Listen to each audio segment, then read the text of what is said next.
روزی یه مار داشت از یه انبار ابزار عبور می کرد که یهو به یه اره که روی زمین بود برخورد کرد و زخمی شد. مار خیال کرد اره بهش حمله کرده، واسه همین برگشت و گازش گرفت و با این کار خودشو بیشتر زخمی کرد. مار که از عصبانیت کور شده بود به قصد انتقام شروع کرد به پیچیدن به دور اره تا خفش کنه.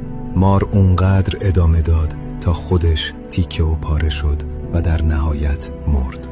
اگه فقط اون زخم و نادیده می گرفت و رد می شد زنده می موند. وقتی با خشم جواب کسی رو میدیم که به همون بدی کرده، داریم بیشتر از هر کسی به خودمون آسیب میزنیم. تو زندگی بعضی حرفا و رفتارای آدما رو باید فراموش کرد، چون تلاش برای انتقام گرفتن ممکنه یه زخمی بزنه که دیگه نشه درستش کرد.